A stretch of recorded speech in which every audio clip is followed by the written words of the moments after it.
คำเตือนเรื่องเล่าต่อไปนี้สร้างขึ้นเพื่อความบันเทิงโดยอ้างอิงจากตำนานและเรื่องเล่าขานพื้นบ้านผู้ฟังโปรดใช้วิจารณญาณในการรับฟัง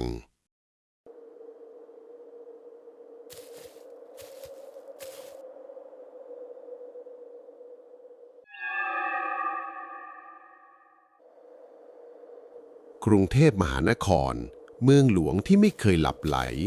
ทว่าในบางมุมของเมืองเมื่อแสงไฟสลัวลงและความวุ่นวายจางหายความเร้นลับจากอดีตก็มักจะตื่นขึ้นมาทวงถามถึงความทรงจำกริดเป็นช่างภาพอิสระที่หลงไหลในการถ่ายภาพสถาปัตยกรรมยามค่ำคืนนั้นเป็นคืนวันโกนบรรยากาศรอบตัวเงียบสงัดจนผิดหูผิดตารถราที่เคยพลุกพล่านบนถนนบำรุงเมืองกลับบางตาจนแทบไม่มีกริดแบกขาตั้งกล้องมาหยุดอยู่ตรงเสาชิงช้าโครงสร้างไม้สีแดงสดตั้งตระหง่านตัดกับความมืดมิดของท้องฟ้าโดยมีฉากหลังเป็นความวิจิตรของวัดสุทัศน์เทพวรารามเขาตั้งใจจะเก็บภาพเสาชิงช้าในมุมที่ไร้ผู้คนแต่ในขณะที่กำลังปรับโฟกัสกล้องอยู่นั้นลมเย็นเยียบระรอกหนึ่งก็พัดวูบผ่านมาประทะเข้ากับต้นคอจนขนลุกสู้เอียดอาดเสียงไม้ท่อนใหญ่เสียดสีกันดังแว่วมาตามลมกริดชะงักเขาละสายตาจากกล้องแล้วมองขึ้นไปบนยอดเสาชิงช้าที่ว่างเปล่าไม่มีลมพัดแรงพอที่จะทำให้โครงสร้างขนาดมหึมานั้นขยับได้แต่เสียงนั้นกลับดังชัดเจนขึ้นเรื่อยๆราวกับว่ามีใครบางคนกำลังโล่ชิงช้าอยู่เบื้องบนเอียดอาดพับกริดนึกถึงเรื่องเล่าที่ผู้เฒ่าผู้แก่เคยขู่ไว้ตอนเด็กๆตำนานเปรตวัดสุทัศน์และความสยดสยองของพระราชพิธีตรียมปวายในอดีต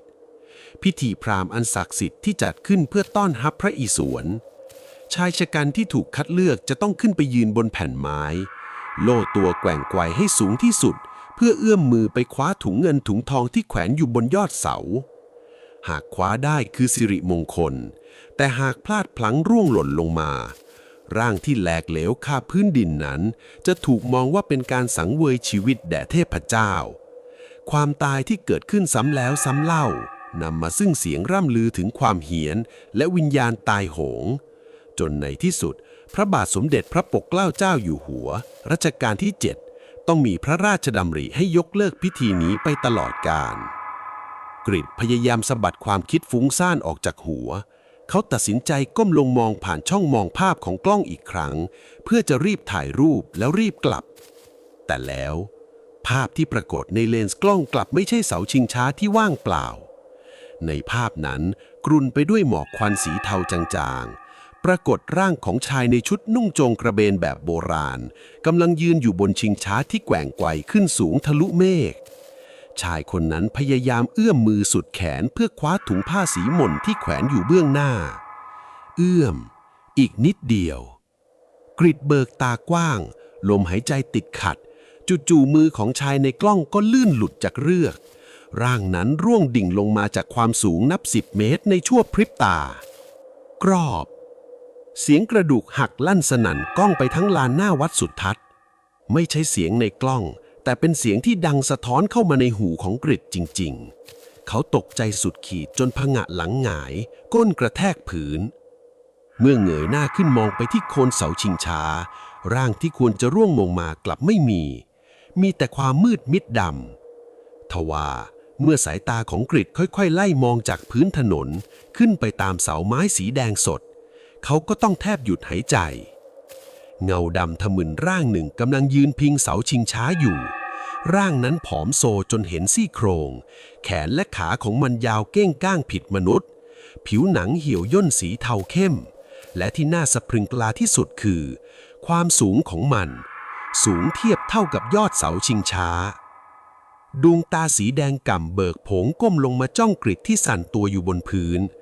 ปากที่เล็กเท่ารูเข็มของมันขยับไปมาก่อนจะเปล่งเสียงร้องที่โหยหวนและบาดลึกเข้าไปในโสตประสาทหิวทรมานมันคือเสียงแห่งความเจ็บปวดของดวงวิญญาณตายโหงที่ถูกกักขัง เสียงของผู้ที่ตกลงมาสังเวยชีวิตในอดีตการที่ยังคงวนเวียนไม่ไปผุดไปเกิดเปรตวัดสุทัศน์ที่ผสานรวมกับความอาถรรพ์ของเสาชิงช้าไม่ใช่แค่ตำนานหลอกเด็กอีกต่อไปแต่มันกำลังยืนอยู่ตรงหน้าเขากริดไม่รอให้ร่างสูงตระหง่านนั้นขยับตัวเขาทิ้งกล้องและขาตั้งราคาแพงไว้เบื้องหลังลุกขึ้นสับเท้าวิ่งหนีสุดชีวิตไปตามถนนบำรุงเมืองโดยไม่กล้าแม้แต่จะหันหลังกลับไปมองเสียงโหยหวนนั้นยังคงดังก้องไล่หลังมาติดก่อนจะค่อยๆเลือนหายไปพร้อมกับแสงแรกของรุ่งอรุณ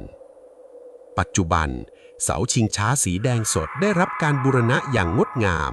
ตั้งตระหง่านเป็นสัญลักษณ์ทางวัฒนธรรมพราหมณ์ฮินดูใจกลางพระนครผู้คนมากมายเดินทางมาถ่ายรูปและชื่นชมความงามในยามกลางวันแต่สำหรับกริดเขาไม่เคยเฉียดกลายเข้าไปใกล้วานเสาชิงช้าในยามวิกาลเพราะเขารู้ดีว่าเมื่อความมืดมิดมาถึงและเสียงนกกาเงียบสงบลงบางสิ่งที่มีความสูงเทียมฟ้ายังคงยืนรอคอยอยู่ที่นั่นเพื่อบอกเล่าเรื่องราวความตายที่ถูกลืมถ้าคุณชอบเรื่องเล่าสยองขวัญและตำนานลี้ลับแบบนี้ฝากกดไลค์กดแชร์และกดติดตามเพื่อเป็นกำลังใจและรับฟังเรื่องราวหลอนๆในตอนต่อไปด้วยนะครับ